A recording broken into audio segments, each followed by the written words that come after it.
করো না তুমি? ভয় কেন করতে যাব? যদি তোমাকে ধরে নিয়ে যাই? কোথায় ধরে নিয়ে যাবে? অনেক দূরে, সেই পাহাড় পেরিয়ে? একেবারে রাজার কাছে যদি যাই? রাজার কাছে নিয়ে যাও না আমাকে, কিন্তু কবিরাজ যে আমাকে বাইরে বেরোতে বারণ করেছেন। আমাকে কেউ কোথাও ধরে নিয়ে যেতে পারবে না। আমাকে কেবলমাত্র শুধু এখানে দিন রাত্রি বসে থাকতে হবে। কবিরাজ বারণ করেছে? আহা, তাই বটে। তোমার মুখ যেন সাদা হয়ে গেছে, চোখের কোণে কালি পড়েছে, আর দুখানিতে শিরগুলি দেখা যাচ্ছে। তা প্রহরী, তুমি ঘন্টা বাজাবে না? এখনো সময় হয়নি।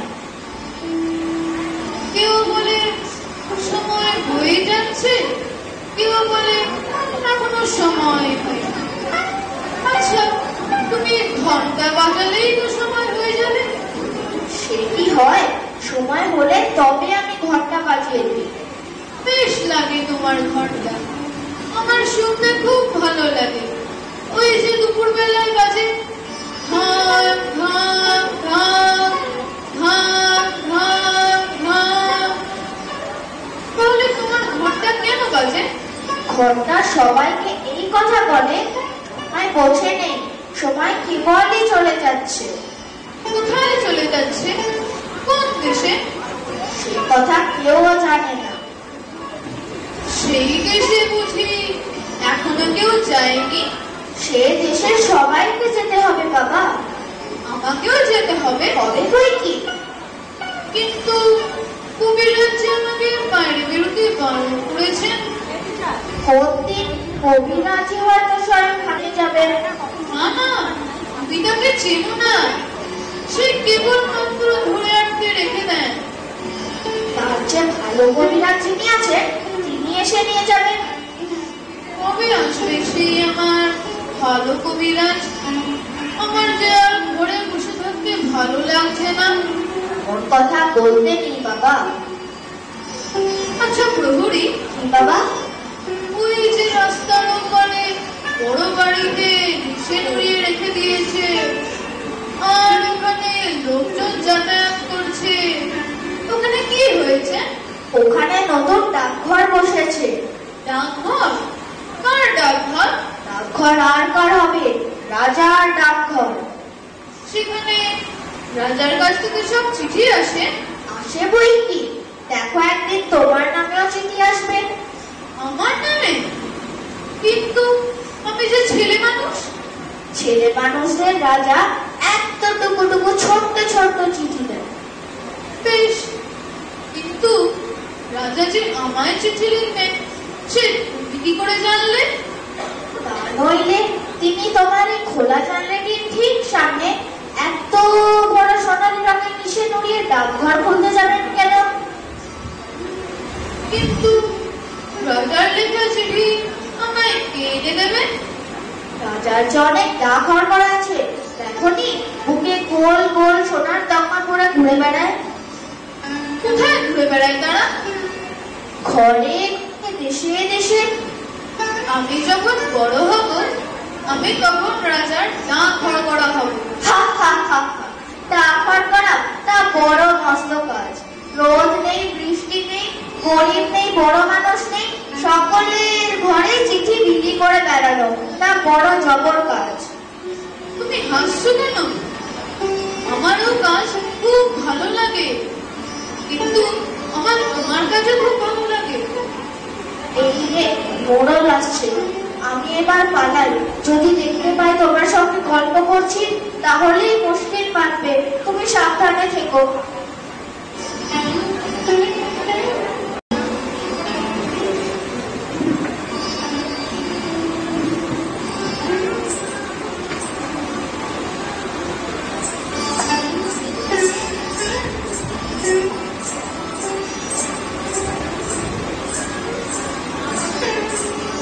তুমি কে গো? মন ঝপঝপ করতে করতে চলে যাচ্ছ। একটু দাঁড়াও না ভাই। আমার কি দাঁড়াবার জো আছে? বেলা হয়ে যাচ্ছে। তোমাকে দেখে মনে হচ্ছে যেন সকাল বেলাকার তারা। তোমার কি হয়েছে বলো তো? আমি জানি রে আমার কি হয়েছে। কবিরাজ আমাকে বাইরে বেরোতে বারণ করেছেন। আহা, তুমি বেরিও না, কবিরাজের কথা মেনে চলতে হয়। আমি বরঞ্চ তোমার আধখানা দরজা বন্ধ করে দিচ্ছি।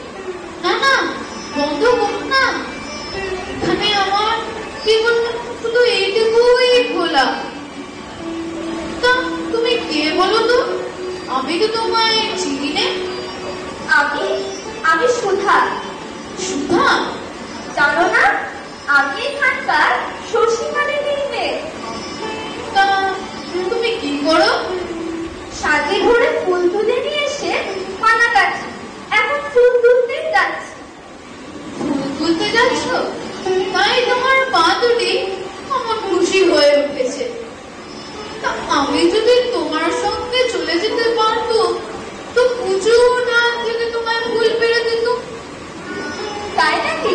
ফুলের ব্যাপারে তুমি আমার চেয়ে বেশি জানো? হ্যাঁ জানি। আমি 7 ভাই চম্পার খবর জানি। তুমি আমার পারু দিদি হবে? কি বুদ্ধি তোমার! পারু দিদি আমি কেমন করে হব? আমি যে সুধা, আমি শশীমালিনীর মেয়ে। তোমার মতো যদি এভাবে বসে থাকতে পারতাম তাহলে কি মজাই না হতো।